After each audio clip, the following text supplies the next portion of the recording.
Well, hello Virgo. We're still in Mercury retrograde and it's moved back into the sign of Leo. So I thought I'd pull some cards, give you a message. Make sure you read for your sun, moon, and rising because that will give you an overall picture. And this Mercury retrograde that's moved into Leo is now in your 12th house, which is the house about subconscious spirituality. And the message I'm receiving is to release the past sorrows and step out of the fear. And you need to go inward to expand. And it's great because right in the middle we have the Hanged Man.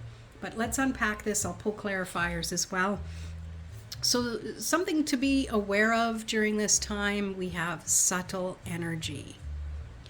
And things might have been, and I love this because being your 12th house, subconscious spirituality, and all the other woo kind of things, subtle energy can sometimes be too soft and unknown, that to give yourself the time it takes to really feel into those energies, they can be a little more prominent to you at that time.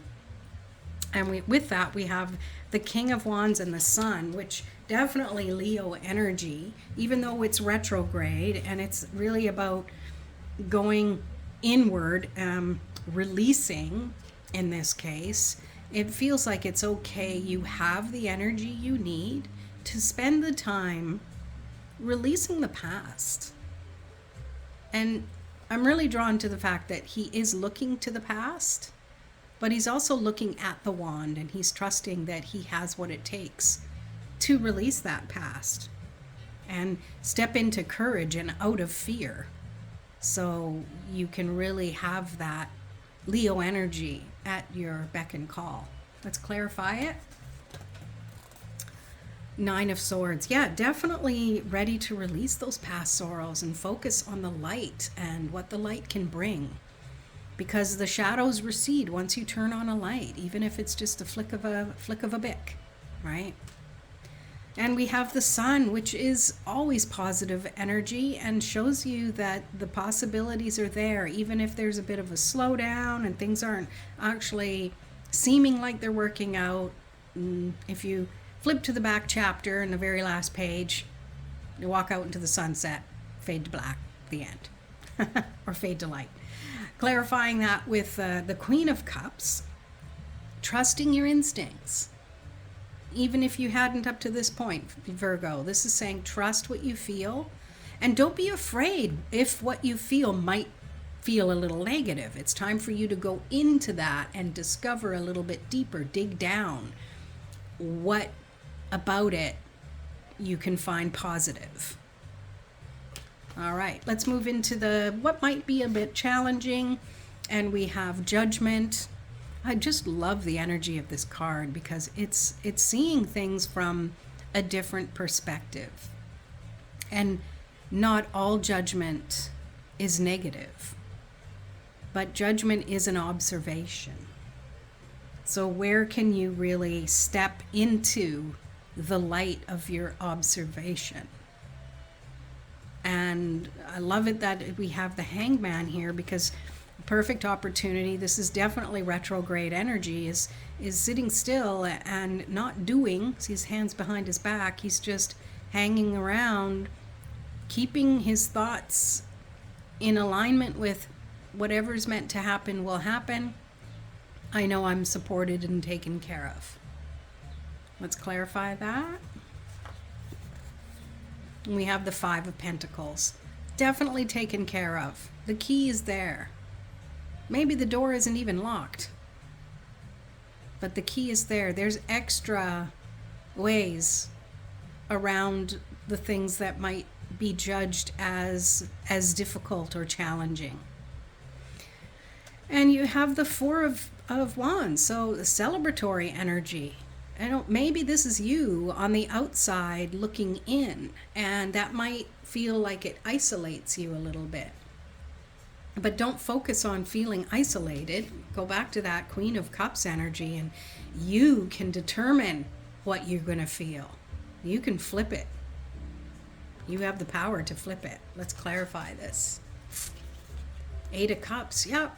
You have the power to turn around and walk toward the sun Walk toward that sunrise or sunset and trust that everything is happening because you believe. It's so important for you to believe. And that's where that subconscious and spirituality really comes in, because it's easy to believe things we see, but sometimes what we see is an illusion we created by what we think and feel. Okay? And in the area of the good stuff, this is beautiful. Love you energy. The universe is saying this to you. Look at that. And love and abundance. Like, you are loved and cared for. Maybe you needed this slowdown and these beautiful lessons in your own spirituality, and that things are happening in the unseen for you, in your favor. It's beautiful. So the lovers, and I believe this is referring to partnering with divine energy, or looking back at the past and how it's framed and created your future, or your present, I mean. Let's clarify it. We have the Page of Swords. You've learned a lot of things. You are enlightened in maybe very practical things. And since it's practical, that's one side of the coin, and the other side is the ethereal, or you have the material and the immaterial, which is both valid. And this is saying that you are supported, and the more you trust it, the more the universe will show you what it is you need to trust. Okay, so, and then last but not least, we have the Nine of Pentacles. I think this always has Empress vibes to me, because it's about trusting that abundance is always there. There's grapes being grown. They don't grow easily in all areas. So there is the place for you to be fertile in your thoughts and in your mind, so that you can have everything at your fingertips. And let's clarify it. The Queen of Swords. Beautiful. So we have the Queen of Swords somewhere else. No, that was with a different reading.